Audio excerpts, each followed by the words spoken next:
तक हमारा channel subscribe नहीं किया तो अभी सब्सक्राइब करें और बेल आइकॉन को क्लिक करके हमारी लेटेस्ट वीडियोस के बारे में अपडेट जानें। अब्दुल इमाम साहब जो MIM के प्रदेश के अध्यक्ष हैं, यहाँ बगल में आफ्ताब साहब जो जनरल सेक्रेटरी है MIM के, उसके बाद औसाफ लड्डन हमारे प्रदेश के अध्यक्ष हैं, इसके बाद पार्लियामेंट्री बोर्ड के चेयरमैन हैं स्टेट के, और विधायक राम कुमार यादव। परिचय मैं दे दिया आपको और मेरा परिचय देने की जरूरत नहीं है, आप जानते ही होंगे।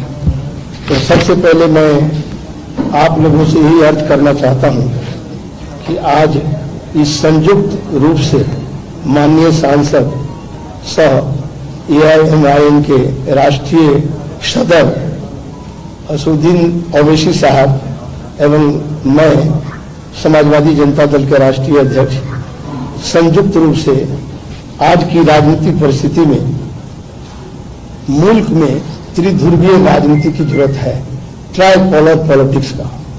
ये पूरे मुल्क में आवश्यकता है, लेकिन खास करके बिहार में त्रिध्रुवीय राजनीति, चूंकि बिहार का चुनाव भी अभी आसन्न है, तो यहाँ मजबूती से, क्योंकि यहाँ जो विपक्ष है मजबूती से अपने दायित्व का निर्वहन नहीं कर पा रही है, ये अफसोस है, अफसोसजनक बात है, और अपने कर्तव्यों को निर्वहन करने में विफल दिख रही है।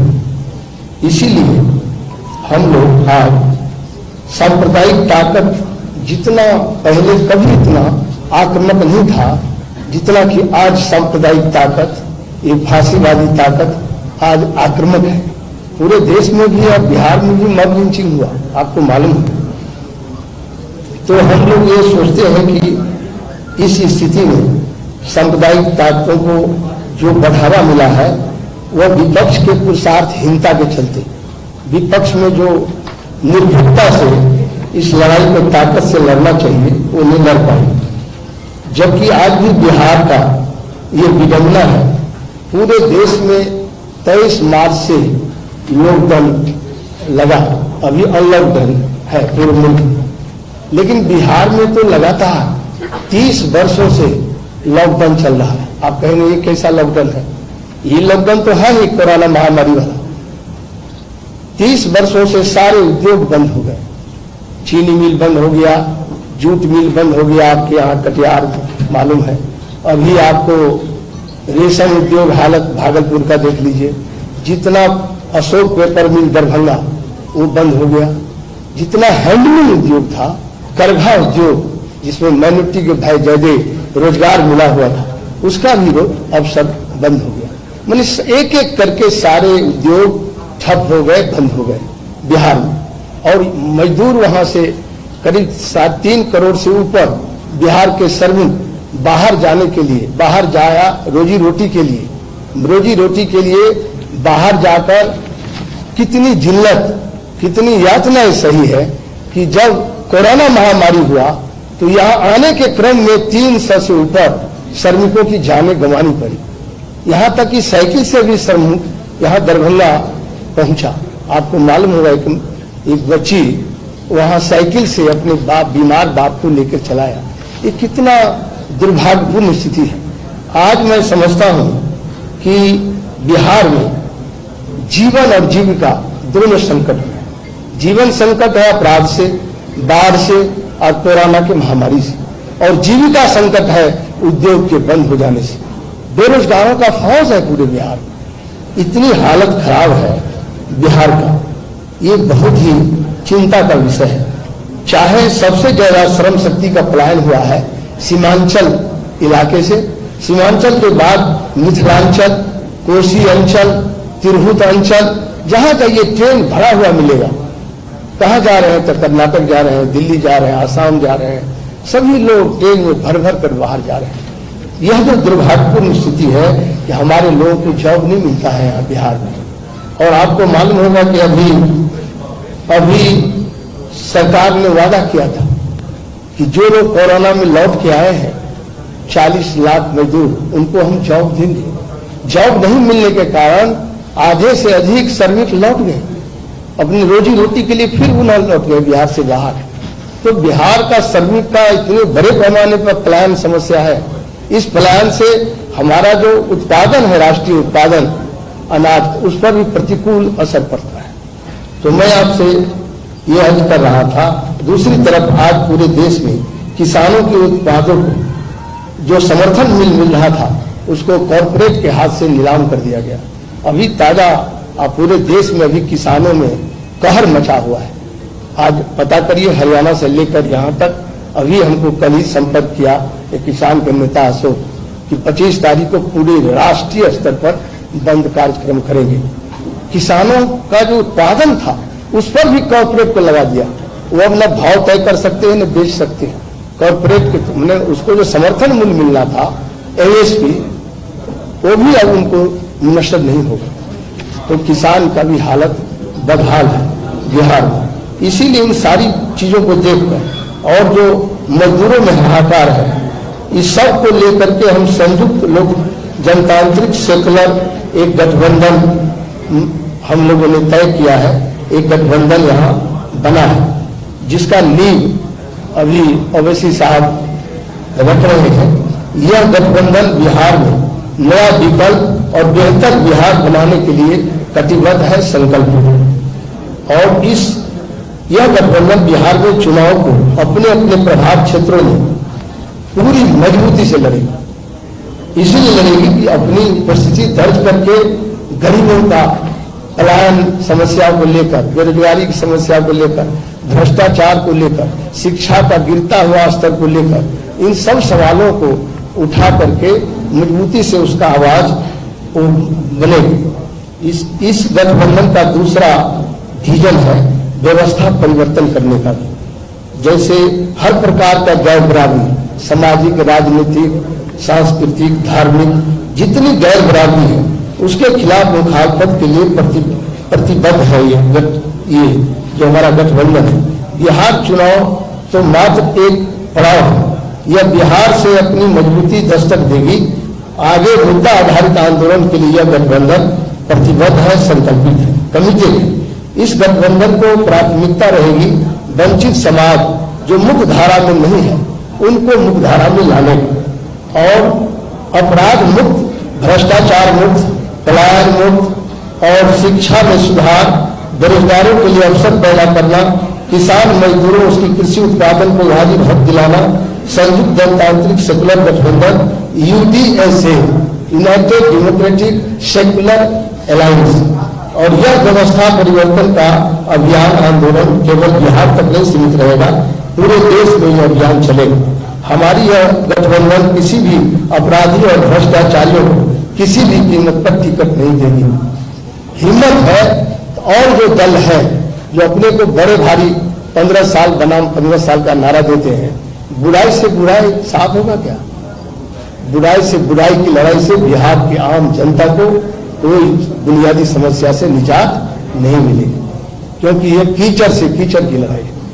कीचड़ से कीचड़ साफ नहीं होता, साफ पानी से साफ होगा, वो साफ होगा। इसीलिए हम लोगों ने गठबंधन बनाया है और UDS समान विचारधारा वाले दलों से गठबंधन का दरवाजा खोले हुए है, लेकिन इसमें तालमेल का क्रम अभी भी जारी रहेगा। जो भी दल समान विचारधारा रखते हैं, इस सिद्धांत को मान के चलते हैं, उससे हमारा कोई जुड़ाव नहीं है, क्योंकि हम मजबूती से सांप्रदायिक ताकत के खिलाफ यह गठबंधन है। और जो भी बिहार की हालात है उन हालातों को पटरी पर लाने के लिए, क्योंकि राजनीति पटरी से उतर गया है, इसको पटरी पर लाने के लिए भी हमारा ये गठबंधन है। अन्य राजनीतियों को, दलों को भी हम इस आज के इस प्रेस संवाददाता सम्मेलन से या प्रेस वार्ता से ये कहना चाहते हैं कि आप भी हिम्मत जुटाओ और कहो जो बेईमान ठेकेदार है, अपराधी है, माफिया है, भ्रष्ट अफसर है या भ्रष्ट राजनेता है, उसको अपने दल से टिकट नहीं देने के लिए साफ सुथरी राजनीति को प्राथमिकता दे। ये हिम्मत है तो हम सभी दलों के लिए कहते हैं। बिहार में जो दल है, आज हमारा UDSA इस गठबंधन को ऐलान करता है कि किसी भ्रष्टाचारी को हम अपराधी को टिकट नहीं देंगे। हिम्मत है तो वो दल भी इस चुनौती को स्वीकार करें। कुछ तो होगा उसमें, कोई भी दल इस बात को स्वीकार कर ले तो अब और मैं यह भी करूंगा, यह जो संकल्प है, यह जो गठबंधन है, वह बिहार के बदलाव और बेहतर बिहार बनाने का अभियान भी है, संकल्प भी। इन्हीं शब्दों के साथ आज मैं अपनी बात को यही पूर्णविराम करता हूँ। फिर जो आपका प्रश्न होगा उसका जवाब देंगे हमारे सदस्य। हाँ, दो दलों का अभी हुआ है, समाजवादी जनता दल डेमोक्रेटिक और AIMI, ये दो दलों का अभी गठबंधन हुआ है। आगे और भी इसका एक्सटेंशन होगा।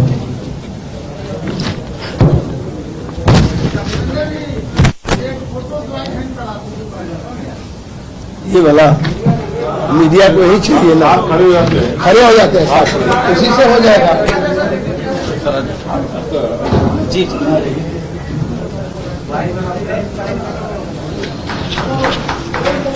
हाथ उठा लेते हैं, चलिए बढ़ाना है इसीलिए हाथ उठा रहे हैं।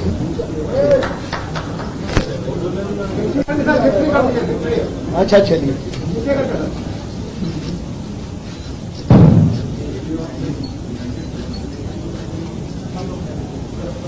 Thank you.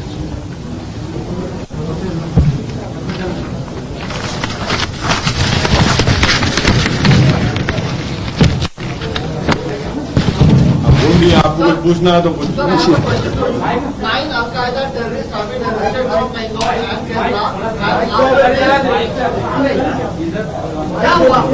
आपको माइक का हेल्प चाहिए।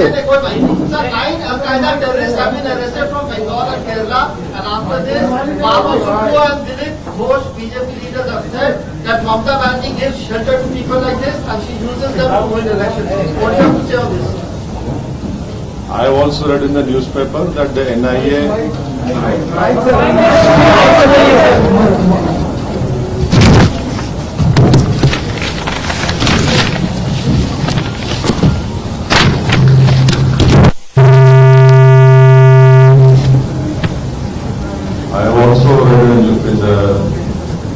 news reports that 9 people have been arrested and they have been alleged to be part of Al-Qaeda and other terrorist organizations. And I hope that the NIA will be able to convict them. And what is your opinion? Is it more than this one? No, you see, I cannot speak for other political parties. It is for those political parties to answer on their behalf. Are they trying to criminalize this NIA? Sir, I cannot speak on behalf of the political parties. वो आप पूछ लीजिए, कुछ पूछना है पूछिए, जो पूछिए। आपका ये दौरा किस मकसद के तहत हुआ है? आप यहीं पे थे या हिमाचल जाएंगे? अभी आपको UDSA के कन्वीनर जनाब वीरेंद्र प्रसाद साहब ने आपको पूरी तफसील बताई। यूनाइटेड डेमोक्रेटिक सेकुलर अलायंस इसका फुल फॉर्म है और कन्वीनर साहब तय करेंगे कि ये अलायंस कितने सीट पर बिहार में इलेक्शन लड़ेगा। असफर अलीमान साहब हमारे प्रदेश के अध्यक्ष हैं, वो इसके भी डिप्टी कन्वीनर नहीं तो बैठकर कन्वीनर साहब के साथ पूरा तय करेंगे कि कितने सीट पर इलेक्शन लड़ना है, कहां से लड़ना है, किस जगह पर लड़ना है।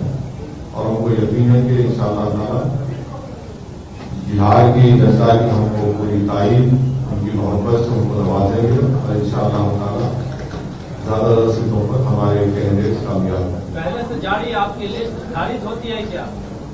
पहले से कई नहीं, पहले खारिज नहीं होती, बल्कि अब जब हम वीरेंद्र प्रसाद यादव साहब के लीडरशिप में एक अलायंस बना है UDSA, तो जाहिर है आपके साथ बैठकर आप फैसला करेंगे कितने सीट पर लड़ना, कहां से लड़ना, तो जाहिर एक नए सिरे से उस पर काम हो। इसी तरह का एक अलायंस बना था UDA, या और भी दल आप यशवंत सिन्हा के साथ अलायंस बना था UDA। मैं बता दूं, एक मिनट, या और भी दल आपके गठबंधन में शामिल होने वाले हैं? यकीनन हम तो वेलकम करेंगे। कन्वीनर साहब बात कर रहे हैं बहुत से लोगों से, अभी इतना जल्दी होगा उनके बारे में बोलना, पर हमको यकीन है कि बहुत से लोग उसमें शामिल हैं। पप्पू यादव से परहेज तो नहीं होगी आपको? अब ये सब बातें जो है जैसा साहब अभी शुरुआत हुई है, जब आगे बढ़ेंगे तो मालूम हो जाएगा। कितने सीटें वसूल मामला नहीं?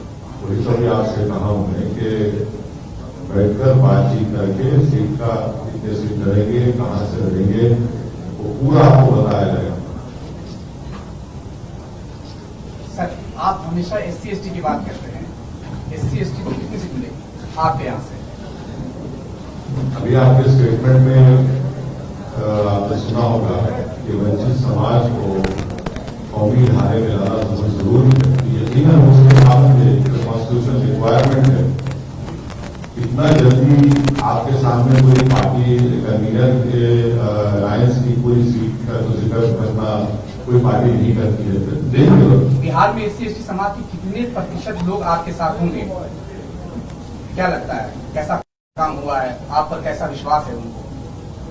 अब देखिए, कोई पॉलिटिकल पार्टी है कोई हमारे साथ बराबर बहुत ज्यादा तादाद में हमारे साथ है और उनको पूरा यकीन है, क्योंकि एक सीनियर पॉलिटिकल लीडर हमारे साथ है जिनकी जिंदगी पॉलिटिकल शुरुआत ही हो उसी समाज के अपलिफ्टमेंट के उसके ऊपर हुई है। यकीनन इंशाअल्लाह बहुत अच्छे तरीके से हमारे साथ आएंगे और उनको साथ लेके चलेंगे।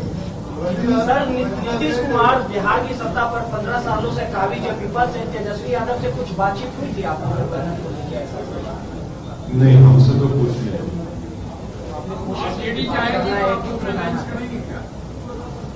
भाई देखिए, रियलिटी क्या है उसको एक्सेप्ट करना पड़ेगा। आप पूछकर बता दीजिए आप AD से हमको। आरजेडी के लोग कहते हैं कि हमारा वोट काटने आ गए। हाँ, ये तो अब ऐसा है ना कि पार्लियामेंट इलेक्शन में कितने आरजेडी के जीते MP?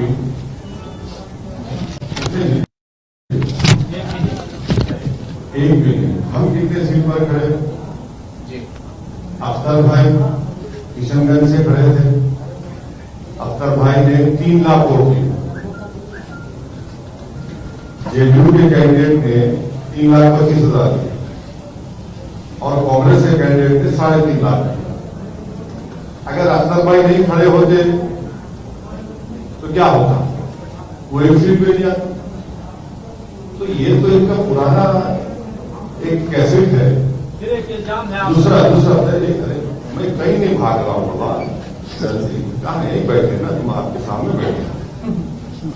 दूसरी बात यह है कि 5 साल पहले गठबंधन के नाम पर वोट किया,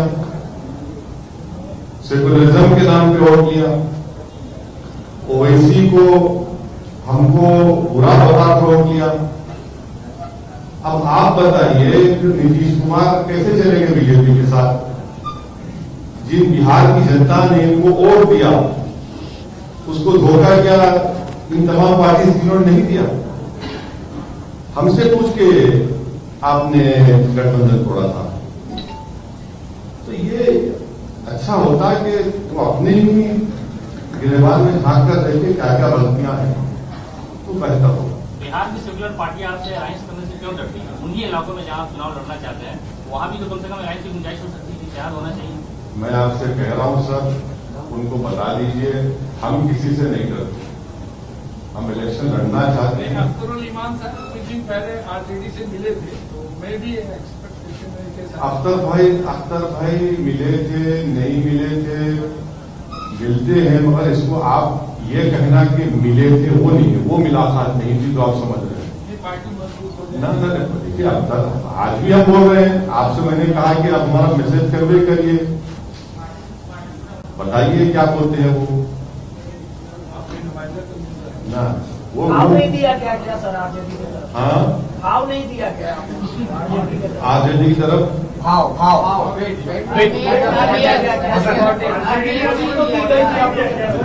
देखिए, नीतीश कुमार ने उनको भाव नहीं दिया, वो नीतीश कुमार को भाव नहीं दिए।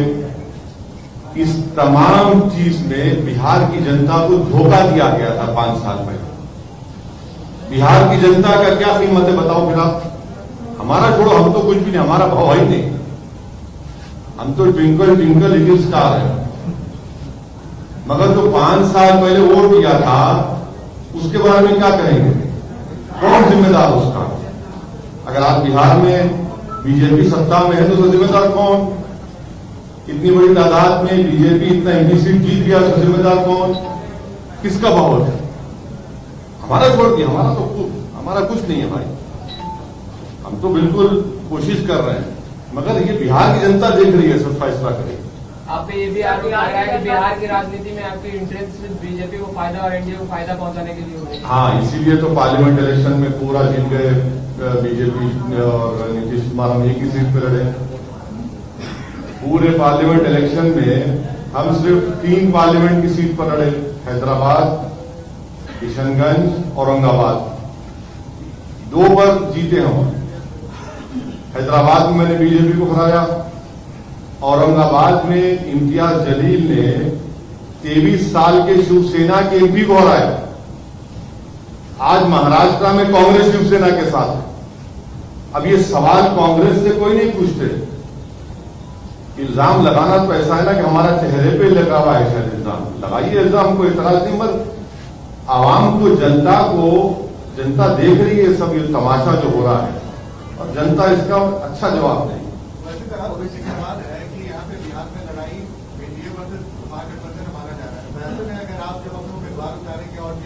आपको क्यों लगता है कि आपकी राय है या नहीं, आपकी राय है या फिर ऐसा आपका ओपिनियन है? हाँ, आप एक और गठबंधन बनाने की कोशिश कर रहे हैं, लेकिन जो वोट बैंक पे आप लोग दावा करते हैं वो वोट बैंक तो महागठबंधन के पास नहीं माना जाता, तो कहीं ना कहीं वोटों का बंटवारा होगा। महागठबंधन अभी रहा कहां? कौन सा महागठबंधन कह रहे हैं? कहां है महागठबंधन? और ये क्या ये कोई फ्यूडल है क्या कि हमारा वोट है वो आ नहीं सकता? जमहूरियत है। हम पार्लियामेंट का इलेक्शन नहीं लड़े, फिर क्या हुआ उस वोट को? जो लोग आगे सवाल कर रहे हैं उनको सोचना चाहिए कि पार्लियामेंट के चुनाव में क्या हुआ, जब तक पूरे देश में क्या हुआ। ये जो इनका जो फ्यूडल एटीट्यूड है ना कि हमारा वोट, अरे भाई क्या जनता है, ये जमहूरियत है, डेमोक्रेसी है, जिसको चाहे वोट डालेगी नहीं डालेगी, हमारा वोट। ये क्या खरीद के रखा क्या आपने? आखिर चुनाव के वक्त ओबीसी को इतना बिहार का चिंता क्यों हो रहा है? अरे ये गलत बात है। सीमांचल में जो हम काम कर रहे हैं, कई मर्तबा हम वहां पर गए, बाई इलेक्शन में तो हमने कांग्रेस को हराया। थोड़ा सर्वे कर लो मेरे भाई, थोड़ा क्वेश्चन पूछने से पहले थोड़ा बैकग्राउंड चेक किया करो। बाई इलेक्शन तो हुआ ना, कौन हारा वाला? हम जीते ना। जरा थोड़ा तेजस्वी यादव बेरोजगारी